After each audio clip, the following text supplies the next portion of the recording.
تو اللہ تعالیٰ نے پوری سورہ اتار دی. قد سمع اللہ قول التی تجادلک فی زوجہا، تحقیق کہ اللہ نے اس خاتون کی بات سن لی جو اپنے شوہر کے معاملے میں آپ سے بحث کر رہی ہے. وتشتکی الی اللہ، اور اللہ کی بارگاہ میں شکایت کر رہی ہے کہ میرا معاملہ کیا ہے، بتا دیا جائے. تب رب تبارک و تعالیٰ نے پورے احکامات اس میں بیان کر دیے کہ عورتوں کو اگر کسی نے اپنے ماں کے مثل کہا تو پہلی بات تو یہ عورتیں تمہاری نہ ماں ہیں، نہ تمہاری بیٹیاں ہیں، نہ تمہاری بہنیں ہیں. اس طرح کی بات کہنا حرام ہے. لیکن اگر کسی نے ایسا کیا ہے تو اب یہ زہار کے بعد واپس عورت کو حلال ہونا ہے تمہارے نکاح میں، تو اس کے لیے کیا ہے؟ توجہ چاہتا ہوں. اللہ تبارک و تعالیٰ کا حکم ہے کہ 60 روزے رکھے گا کنٹینیو. والذین یظاہرون من نسائہم ثم یعودون لما قالوا فتحریر رقبۃ من قبل ان یتماسا. پہلے تو یہ ہے کہ ایک غلام آزاد کرے. غلامی کا دور ہے نہیں. جب غلام ہوا کرتے تھے تو ایک غلام آزاد کرتا تو عورت اس کے لیے حلال ہو جاتی. فمن لم یجد فصیام الشہرین متتابعین من قبل ان یتماسا. اور غلام آزاد کرنے کی طاقت نہیں ہے تو رب تعالیٰ فرماتا ہے 60 روزے رکھے کنٹینیو. مرد 60 روزے رکھے گا. وہ بھی کیسے؟ ایک بھی اگر بیچ میں چھوڑا تو پیچھے کے سب پھر غائب، پھر سے اسے کنٹینیو کرنا پڑے. اور ان 60 روزوں کے درمیان شوہر اور بیوی ایک دوسرے کو چھوئیں گی بھی نہیں. ہاں، زہار اس کو معمولی نہ سمجھے. اور پھر اگر اس کی بھی طاقت نہیں ہے فَمَن لَّمْ يَسْتَطِعْ فَإِطْعَامُ 60 مسکینا. اللہ نے فرمایا 60 روزے رکھنے کی اگر کنٹینیو طاقت نہیں ہے تو پھر 60 مسکینوں کو کھانا کھلائے. اس کے بعد پھر عورت حلال ہوگی. تو یہ زہار کے مسئلے جاننا چاہیے. اس طرح اپنی بیویوں کو مخاطب نہ کیا جائے. ارے میری ماں کی طرح ہے تو، میری بہن کی طرح ہے تو، میری بھانجی کی طرح ہے، پھوپھی کی طرح ہے، خالہ کی طرح ہے. یہ سب وہ عورتیں ہیں جو تم پر حرام ہیں. ان سے تشبیہ دینا اپنی عورت کو حرام ہے اور بیوی تمہارے حرام ہو جائے گی تم پر. اس مسئلے کا اس سورہ مجادلہ میں اللہ تعالیٰ نے ذکر فرمایا. اس کے بعد کئی معاملات اس میں آئے. آداب بھی محفل کے بتائے جا رہے ہیں. اللہ تعالیٰ فرماتا ہے کہ جب ایک بات یاد رکھو، 3 لوگ تم لوگ بیٹھ کر بات کر رہے ہو، 3 لوگ بیٹھ کر کے کہیں بات کر رہے ہو، اللہ فرماتا ہے چوتھا تمہارا رب اس محفل میں ہے، دیکھ رہا ہے. اور اگر تم 5 لوگ بیٹھ کر کے بات کر رہے ہو تو چھٹا تمہارا رب تعالیٰ ہے جو تمہاری محفل کو دیکھ رہا ہے. اب یہاں سے احکام یہ بھی ملتے ہیں کہ محفل میں بیٹھے ہوں تو کانا پھوسی کرنا منع ہے. کانا پھوسی سمجھتے ہیں نا؟ جب سب لوگ بیٹھے ہیں تو کان میں کسی سے اکیلے سے بات کرنا، یہ محفل کے ادب کے خلاف. کیونکہ سامنے والے کے دل میں شیطان تمہارے خلاف باتیں ڈالے گا کہ یہ دونوں کچھ پلاننگ کر رہے ہیں، ایسی چیز جو ہم کو نہیں بتا رہے ہیں.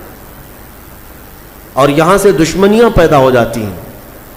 اور اللہ فرماتا ہے انما النجوى من الشیطان لیحزن الذین آمنوا.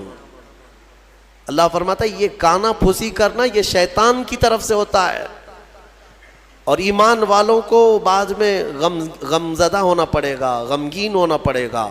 دوستیاں چھوٹ جاتی ہیں، ٹوٹ جاتی ہیں. کانا پھوسی نہ کریں کبھی بھی محفل میں بیٹھے ہوں. اگر 4 لوگ بیٹھے ہیں اور 2 لوگ الگ سے کانوں میں بات کرتے ہیں تو یہ بھی منع کیا گیا ہے. اور اسی سے ہمارے بعض بزرگ علماء نے یہ بھی فرمایا ہے کہ کانا پھوسی کا جو مسئلہ فرمایا گیا کہ تم اگر یہ سمجھتے ہو کہ تیسرے سے چھپ کر کے میں بات کر رہا ہوں تو ایسا نہیں، اللہ تمہاری باتوں کو سن رہا ہے. اور اسی سے یہ مسئلہ بھی اخذ کیا گیا ہے کہ آج کے زمانے میں اس کانا پھوسی کا سب سے بڑا آلہ موبائل ہے. یعنی تم ایک جگہ ہو، کوئی اور دوسری جگہ ہے اور تم تنہائی میں بات کر رہے ہو، یہ بھی جو ہے نجوا ہے، یعنی چھپ کر کے بات کرنا. اور اگر کوئی یہ سمجھتا ہے کہ میں سارے لوگوں سے چھپ کر کے موبائل میں تنہائی میں بات کر رہا ہوں، قرآن میں مولا نے فرمایا تیسرا تمہارا رب ہے، تمہاری باتیں بلکہ تمہاری آنکھوں کی خیانت کو، تمہارے دل میں گزرنے والے حالات کو بھی مولا دیکھ رہا ہے۔ تو یہ چیز ہمیشہ یاد رہے کہ تنہائی میں بات کرنا ہو، چیٹنگ کرنا ہو، لوگوں کے ساتھ اس طرح کانا پھوسی کرنا ہو، یہ سب اسی زمرے میں آتے ہیں۔ ان نوجوانوں کے لیے یہاں پر تنبیہ ہے جو یہ سمجھتے ہیں کہ رات کی تنہائی میں مجھے کون دیکھ رہا ہے، میں رات کے 2 بجے 3 بجے ماں باپ سے چھپ کر کے بات کروں، اجنبی عورتوں سے جس سے تمہارا کوئی رشتہ نہیں ہے نکاح کا، اور تم یہ سمجھتے ہو کہ کسی کو پتہ نہیں چل رہا، میرا اور اس کا معاملہ ہے۔ ہاں، یہ کھانا پھوسی ہے، یہ ناجائز طریقے سے ایک دوسرے سے بات کرنا اشد حرام ہے۔ اللہ رب العزت تمہارے ان حالات کو دیکھ رہا ہے۔ اور پھر میرے عزیزوں، کوئی اس طرح کے گناہ چھپتے نہیں، چھپتے ہیں، پھر چھپتے نہیں چھپتے ہیں۔ تو یہ موبائل کی خیانت کو بھی اپنے ذہن میں رکھیں، موبائل کی خیانت کو بھی۔ ہمارے پہلے جو بزرگ ہوا کرتے تھے یہ کہا کرتے، عام لوگوں کی بات میں کر رہا ہوں، کہتے تھے نا کہ بیٹا دیوار کے بھی کان ہوتے ہیں، یہ بولا جاتا تھا دیوار کے بھی کان ہوتے ہیں۔ کیا مطلب ہے کہ جب تم بات کرتے ہو اور تم کو ایسا لگتا ہے کہ اب کوئی نہیں سنے گا، یہ راز ہمارے دو کے درمیان، ایسا نہیں ہوتا۔ یہ بات جب رب تبارک و تعالیٰ چاہے گا وہاں سے دور نکالے گا۔ ایسے کئی لوگوں کے معاملات خراب ہوتے ہیں۔ اس لیے میرے عزیزوں، شاید میں نے شروع میں ہی رمضان کے ایک واقعہ بنی اسرائیل کے شخص کا عرض کیا تھا۔ وہ تقریباً 80 سال اپنے صومعہ میں عبادت کرنے والا شخص، 4 بھائی اپنی بہن اس کے حوالے کر کے گئے تھے، ہمارے گھر میں ہماری بہن اکیلی رہتی، آپ اس کی دیکھ بھال کریں۔ اس نے کس بات سے شروع کیا تھا؟ بس اپنے عبادت خانے کے باہر چوکھٹ پر آتا اور اس عورت سے تنہائی میں بات کرتا تھا۔ باتوں سے شروع ہوئی، خیر خیریت پوچھنا، پھر کھانا کھائے کیا، طبیعت کیسی ہے، یہ ساری چیزوں سے شروعات ہوئی۔ پھر یہاں تک وہ پہنچا کہ زنا کر بیٹھا اور اس خاتون کو حاملہ بھی کیا، اور چوری معلوم ہونے کے ڈر سے اس کا گلا گھونٹ کر کے مار بھی دیا اور زمین میں دفن بھی کیا۔ اور پھر انجام کیا ہوا؟ کوئی چیز چھپی نہیں۔ اس کے بھائی آئے تو شیطان نے ان کو سب بتایا، سب ظاہر ہو گیا۔ پھر اس عابد کو جو 80 سال عبادت کیا تھا سولی پر چڑھایا گیا، چہرہ کالا کیا گیا، اس کی عبادت گاہ کو توڑ پھوڑ دیا گیا تھا، یہاں تک کہ اس وقت شیطان اسے بچانے کی بات کرنے لگا تو اس نے شیطان کے ورغلانے میں آ کر کفر بھی بک دیا۔ ہاں، تو میرے عزیزو، یہ شروعات کو آپ ہلکا مت سمجھیں۔ اللہ رب العزت اگر کسی سے ناراض ہو، غضبناک ہو، تو پھر اس کے ایمان کو چھین لیتا ہے۔ ڈرو اللہ کی بارگاہ میں۔ یہ خفیات اور کانا پھوسی کرنا اور پلاننگ کرنا، اور خاص طور پر حرام چیزوں کے سلسلے میں کہتا ہوں آج کے زمانے میں بہت لوگ اس بلا میں مبتلا ہیں۔ نوجوانوں کو اگر کہا جائے تو کیا پتہ ہے، ان کو یہ بات سمجھ میں نہیں آتی، ان کو ایسا لگتا ہے ابھی نئے پر آئے ہیں، اڑنے دیا جائے، موبائل ہاتھ میں ہے، انٹرنیٹ ہے، پھر کس کام کا؟ فیس بک چلا رہے ہیں، انسٹا چلا رہے ہیں، اگر اس میں اجنبی نئی لڑکیاں دوست نہ بنے تو پھر کس کے لیے چلائیں گے؟ اور ایک ایسا لوگوں کے درمیان ٹرین بنتا چلا گیا نوجوانوں میں کہ ایک لڑکے کے لیے بہت ساری اس کی فرینڈ اجنبی لڑکیاں ہوں گی تو وہ فخر کرے گا اس بات پر، میرے اتنے فرینڈز ہیں، اجنبی عورتیں ہیں۔ تم اس زنا کے مبادیات پر فخر کر رہے ہو، نعوذ باللہ من ذالک۔ میرے آقا صلی اللہ علیہ وسلم نے فرمایا تھا ایک زمانہ آئے گا جب لوگ زنا ایسے کریں گے جیسے گدھے اور کتے راستے پر کیا کرتے ہیں، اور پھر یہ بھی فرمایا کہ گناہ کو گناہ نہیں سمجھیں گے بلکہ اس پر ہنسیں گے لوگ۔ یہی تو ہو رہا ہے، دکھا کر کے اپنے ایسا لگتا ہے کہ تم نے بہت بڑا تیر مار لیا۔ حضرت عثمان غنی رضی اللہ تعالیٰ عنہ خطبہ دے رہے تھے جمعہ میں، خطبہ دیتے آپ نے پکار لیا. کیا ہو گیا آج لوگوں کو کہ لوگ زنا کر کے سیدھے مسجد میں آ رہے ہیں؟ تو اتنا بڑا جملہ. تو ایک شخص اٹھا اور کہا کہ اے خلیفہ، کیا آپ کو بھی علم غیب ہے؟ آپ یہ بات کیسے کہنے لگ گئے؟ تو جس نے سوال کیا تھا نا، تو حضرت عثمان غنی نے اسی سے کہا، کیا تو گھر سے نکل کر کے فلاں گھر کی عورت کا پیچھا نہیں کر رہا تھا؟ اور وہ جہاں جاتی رہی اس کے پیچھے پیچھے چلتا رہا، اس کے چال چلن کے نقشے دیکھتا رہا، اور اس کے پردے ہٹنے کا انتظار کرتا رہا، اور اس کے چہرے کو اور اس کو شہوت سے نہیں دیکھا؟ وہ شرمندہ ہو گیا، پانی پانی ہو گیا کہ نماز میں آنے سے پہلے تو وہی کر کے آیا تھا. تو حضرت عثمان نے فرمایا، کیا تم نے رسول اللہ سے یہ بات نہیں سنی کہ زنا صرف اور صرف ایک نہیں ہے جو شرمگاہ کا ہے، بلکہ حضور نے فرمایا آنکھیں بھی زنا کرتی ہیں. میرے عزیزوں، ان چیزوں سے بچو. میں بچوں سے کہتا ہوں، نوجوانوں سے، ان خرافات میں جی کر کے تم حوران جنت کو قربان کیوں کر رہے ہو؟ تم مومن ہو، تم مسلمان ہو، تمہارے لیے یہ گھٹیا قسم کی زندگی نہیں دی گئی ہے. تم کفار و مشرکین اور یہ ماڈرن قسم کے لوگوں کو فالو کرنے جاتے ہو، ان کو فلموں میں دیکھ رہے ہو، ان کو سیریلز میں دیکھ رہے ہو، اور ان کو جس طرح سے کرتے، جہنمیوں کو دیکھ کر کے تم فالو کرنے جا رہے ہو. تم امانت ہو میرے مصطفیٰ کی. تمہیں تو دیکھنا چاہیے تھا خالد بن ولید کو، تمہیں دیکھنا چاہیے تھا حیدر کرار کو رضوان اللہ تعالی علیہ مجمعین. ان کی پیروی کرتے ہوئے ہوگا کیا؟ آپ کو میں بارہا کہتا ہوں، آج دنیا ننگا بنا کر کے لوگوں کو کہہ رہی فیشن ہے. ننگے ہو رہے، کپڑے پھاڑ کر کے پہنو، فیشن ہے.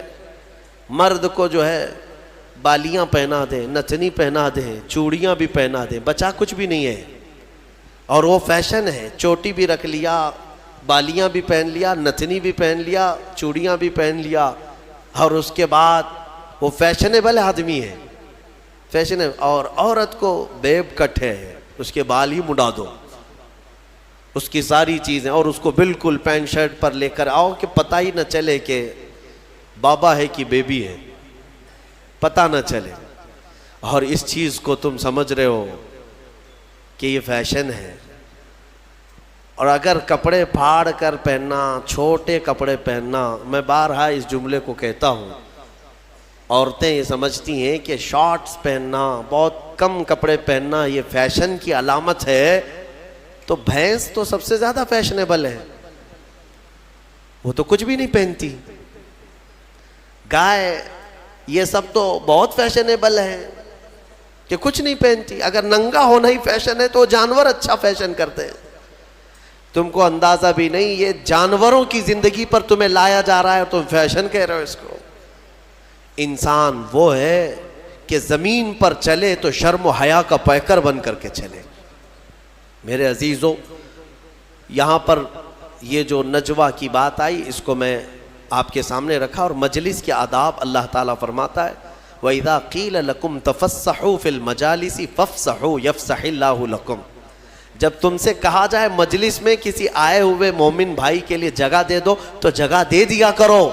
اللہ فرما رہا ہے. کوئی بعد میں آیا محفل میں تو جگہ دینے کے لیے اگر تم سے کہا جائے تو جگہ دے دو. کیا ہوگا؟ اللہ تمہارے دل کو کشادہ فرمائے گا. یہ نہیں ہے کہ ادھر بھی چوڑے ہو جاؤ ادھر بھی چوڑے ہو جاؤ، آنے کی جگہ ہی نہ تھے. لیکن مومنین کی جماعت میں ہوا کرتا ہے کہ الحمدللہ ہم سمٹ کر کے بیٹھتے ہیں اور آنے والوں کو جگہ دیا کرتے ہیں. یہ میرے آقا کی محفل کے آداب تھے. صحابہ یہی کیا کرتے تھے، ہر ایک کو بیٹھنے کی جگہ مل جائے. اور آنے والے کے لیے یہ آداب سمجھ لو کہ تم لیٹ سے آئے تو سب کی گردنیں پھلان کر کے آگے آنا یہ بھی ناجائز ہے. ہاں، تم کو جہاں جگہ ملی وہاں بیٹھ جاؤ. یہ نہیں کہ سب کے کندھے ایک ادھر ایک ادھر کرتا آیا. جمعہ کے دن اکثر یہ دیکھا جاتا ہے مسجدیں بھری رہتی ہیں، پھر بھی لیٹ سے آئے نواب صاحب اور سب کی صفیں چیرتے آگے آ رہے ہیں. ان کو پہلی صف کا ثواب چاہیے. ہاں، سو کر کے اٹھ کر کے ابھی غسل کر کے آئے اور پہلی صف کا ثواب چاہیے جب خطبہ ہو رہا ہو. ان کو پتہ ہی نہیں ہے گردنیں چیر کر کے پہلی صف میں آنے والے کے لیے میرے آقا نے کیا فرمایا. حضور پاک صلی اللہ علیہ وسلم فرماتے ہیں جو اس طرح گردنیں پھلان پھلان کر کے مسجد میں آگے آتا ہے، کل قیامت کے دن وہ اسی طرح اچھلتے اچھلتے دوزخ میں جائے گا، اسی طرح سے کودتے کودتے وہ جہنم میں جائے گا۔ یہ اتنی بڑی وعید ہے یہ۔ ہاں یہ اور بات ہے کہ دور کھڑا ہو جائے اور امام یا جو ذمہ دار ہے وہ لوگوں سے کہیں کہ آگے اگر جگہ خالی ہے تو اس کو پر کر لیں، پیچھے والوں کو جگہ مل جائے۔ یہ امام اعلان کر سکتا ہے یا جو یہاں پر ہو، لیکن آنے والے کو پیچھے سے یہ اجازت نہیں دی گئی کہ تم سب کی گردنیں ادھر ادھر کرتے ہوئے آؤ۔ وہ تو غلطی اس کی ہے، اتنی دیر سے آیا کیوں؟ یہ مجلس کے آداب ہمیشہ ملحوظ رکھیں، کوئی بھی اس طرح سے جمعہ کی نمازوں میں گردنیں پھلان کر کے مت آؤ، بہت بڑی وعید ہے اس پر، بہت بڑی سزا کی اللہ کے نبی نے وعید سنائی ہے۔ بہرحال ہم نے سورہ حشر بھی تلاوت کی ہے، میں آج گفتگو کو سمیٹتا ہوں۔ میں سورہ حشر کے بارے میں عرض کر رہا تھا، سورہ حشر جس کی آخری آیتیں میرے رب ذوالجلال کے اسماء حسنی ہیں، هو اللہ الذی لا الہ الا ہو عالم الغیب والشہادۃ هو الرحمن الرحیم۔ یہ جو 3 آیتیں ہیں اس کی فضیلت میں فرمایا گیا کہ جو یہ رات کو پڑھ کر کے سوئے گا اللہ اسے شہادت کی موت عطا فرمائے گا۔ ہاں اگر اس کا انتقال اس رات کو ہو گیا تو شہیدوں میں اٹھایا جائے گا۔ یہ آیتیں یاد کر لو، سورہ حشر کی آخری آیتیں ہیں، اس کی بڑی فضیلت ہے۔ اس کے بعد میرے آقا صلی اللہ تعالیٰ علیہ وسلم کے صحابہ کے متعلق اور صحابیات کے متعلق احکامات آئے ہیں سورہ ممتحنہ میں اور سورہ صف میں۔ اللہ تعالیٰ صحابہ کی تعریف میں فرماتا ہے ان اللہ یحب الذین یقاتلون فی سبیلہ صفا کأنہم بنیان مرصوص۔ بے شک اللہ اس جماعت سے بہت محبت کرتا ہے کہ جب وہ اللہ کی راہ میں لڑنے کے لیے صفیں لگاتے ہیں تو ایسے مضبوط کھڑے ہوتے ہیں جیسے سیسا پلائی ہوئی دیوار۔ صف کے نام سے پوری سورہ ہے، یہی صفیں ہیں۔ وہ صحابہ کی صفیں کیسی تھی جن کا ذکر قرآن میں آیا۔ ہاں میرے عزیزوں، ان کو چیر کر کے کوئی جا نہیں سکتا تھا، اتنی مضبوط صفیں ہوتی تھیں۔ آپ اندازہ کرو حضرت عمر فاروق رضی اللہ تعالیٰ عنہ کی شہادت جو ہوئی ہے نا، وہ مسجد نبوی میں ہوئی۔ آپ فجر کی نماز پڑھا رہے تھے، 1 رکعت پڑھا چکے تھے۔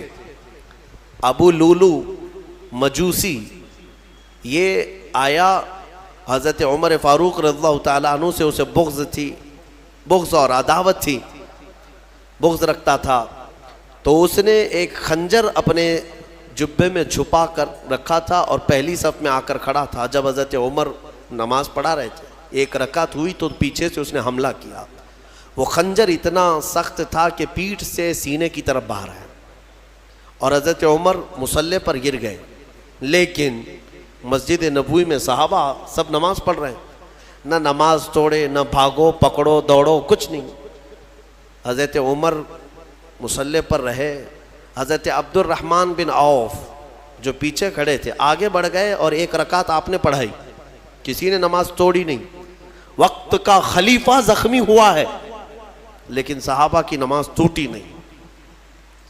آگے بڑھ کر کے حضرت عبد الرحمن بن عوف نے 1 رکعت اور جو بچی تھی کمپلیٹ کروائی۔ سلام پھیرنے کے بعد ارے قاتل جس نے خنجر مارا ابو لولو، سارے صحابہ نماز میں ہیں، وہ تو کب کے بھاگ جاتا، لیکن وہ پہلی صف کو بھی کراس نہیں کر سکا۔ نماز کی پوری حالت ہونے تک صحابہ کی وہ بھاگنے کی ہر ممکن کوشش کرتا رہا لیکن کسی صحابی کی صف توڑ نہیں سکا۔ وہ کیسی صف بناتے ہوں گے؟ یہ صف اتنی مضبوط کہ وہ قاتل ان صحابہ کے بیچ سے صفوں کو چیر کے جا نہیں سکا۔ اور اللہ نے یوں ہی نہیں فرمایا کأنہم بنیان مرصوص، وہ ایسے صف لگاتے ہیں جیسے سیسا پلائی ہوئی دیوار ہے، کوئی ان کو کراس کر کے جا نہیں سکتا تھا۔ یہاں آج ہماری حالت ایسی ہی ہے، صفوں میں کوئی وہاں کھڑا ہے کوئی یہاں کھڑا ہے۔ کچھ لوگ تو یہ سوچتے ہوں گے اس کے کپڑے پہ دھول ہے، لگوں گا تو مجھے کپڑے پہ دھول نہ لگ جائے۔ میرے عزیزو، اللہ تبارک و تعالیٰ نے یہاں مسجد میں جماعت کے لیے جو حکم فرمایا وہ اسی فرق کو مٹانے کے لیے کہ غریب اور امیر دونوں شانہ بشانہ کھڑے رہیں۔ صف میں اس بات کا ہمیشہ اہتمام کرو کہ تمہارا کندھا بازو والے کے کندھے سے لگ جائے. کندھا، یہاں تک کہ حضور پاک صلی اللہ تعالیٰ علیہ وسلم ہر نماز میں رکعت باندھنے سے پہلے حضور یہ اعلان کرتے تھے، استقیموا واستووا واعتدلوا، لوگوں سیدھے ہو جاؤ، صف برابر کر لو، ٹھیک ٹھیک کھڑے ہو جاؤ. وسدوا الخلل، تھوڑی سی بھی اگر جگہ باقی ہے تو پوری کر لو. اس کے بعد اللہ اکبر کہتے تھے. یہ سنت ہے، سنت ہے. نماز قائم کرنے سے پہلے، جماعت سے پہلے امام کا یہ اعلان کرنا کہ اپنی صفیں درست کر لو. حضور پاک صلی اللہ تعالیٰ علیہ وسلم کا اعلان ہوا کرتا تھا، حدیث میں موجود ہے. یہاں تک کہ ایڑی سے ایڑی برابر رکھنے کو کہا گیا ہے. یعنی ہو سکتا ہے کسی کا پنجہ لمبا ہے، کسی کا چھوٹا ہے، اس کے لیے کہا گیا ہے صف لگانے کے وقت کس چیز کا خیال کرنا چاہیے؟ ایڑی سے ایڑی برابر، سامنے کے پنجوں کو نہ دیکھو. ایڑی کی ہڈی، تمہاری ایڑی کی ہڈی بازو والے کی ایڑی کی ہڈی کے برابر لگتی جائے. یہ الصاق ہے میرے عزیزو. اس کا اہتمام آج کہاں کرتے ہیں؟ اور حدیث میں یہ بھی ملا کہ جس نے صف کو توڑا اللہ اسے توڑ دے گا. صف کو کاٹنا گناہ ہے. ہاں، اگر اتنی جگہ خالی رہ گئی کہ ایک آدمی آ سکتا ہے اور نہیں بھرا آپ نے صف، تو دونوں گنہگار ہیں، دونوں ادھر والے ادھر والے. اور پیچھے کی صف والا بھی گنہگار ہے کہ آگے اس نے جگہ دیکھا اور پھر بڑھ کر کے صف کو مکمل نہیں کیا، وہ بھی گنہگار ہے. اگر آگے کی صف میں جگہ خالی نظر آئی تو پیچھے والے کے لیے حکم ہے کہ وہ آگے آ جائے، صف کو پوری کرے. اور جتنی صفیں پیچھے جائیں گی سب آگے آگے آتے ہوئے وہ صفوں کو پوری کرتے جائیں. یہ اسلامی نظام ہے میرے عزیز. میں آپ کو اس صف کے متعلق ایک اچھی بات بتا کر اپنی گفتگو کو سمیٹتا ہوں. توجہ.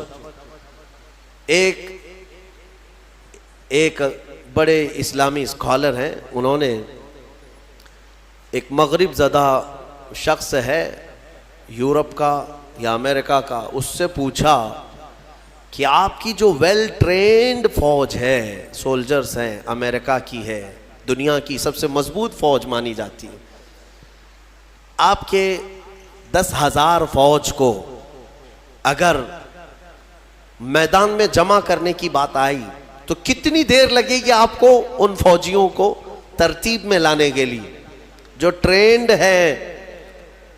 تو اس نے کہا کہ ہم کو 10,000 فوج کو لانے کے لیے جو سب سے سپر فاسٹ کنٹری ہے اس کی بات کر رہا ہوں، انہوں نے کہا 4-5 گھنٹے لگ سکتے ہیں، 3 گھنٹے لگ سکتے ہیں. اتنی فوج، 10,000 فوج کو ترتیب دینے کے لیے. اور پھر الگ الگ کنٹریز کی بات کیے کہ یہاں کی فوج اتنی جلدی کر لے گی، وہاں کی فوج اتنی جلدی کر لے گی، لیکن گھنٹہ بھر سے پہلے تو کوئی بھی ترتیب میں نہیں آئے گی. تو اس اسلامی اسکالر نے یہ کہا کہ تمہاری تربیت یافتہ فوج میدان میں صف لگانے پر آئے تو اتنے گھنٹے لگ جاتے ہیں، لیکن ہمارے ہاں بغیر تربیت یافتہ دیہاتوں کے رہنے والے بھی حرم شریف میں 1 لاکھ سے زیادہ کی تعداد میں ہے.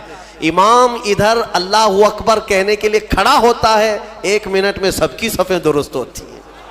یہ اسلام کا نظام ہے، یہ اسلام کا نظام. مسجدوں میں کوئی صفیں لگانے کے لیے نوکر رکھے جاتے ہیں کہ ادھر آؤ، ادھر صحیح کھڑے ہو جاؤ، ادھر کھڑے ہو جاؤ. اگر یہی کیا جائے تو ظہر سے عصر ہو جائے گی، عصر سے مغرب ہو جائے گی.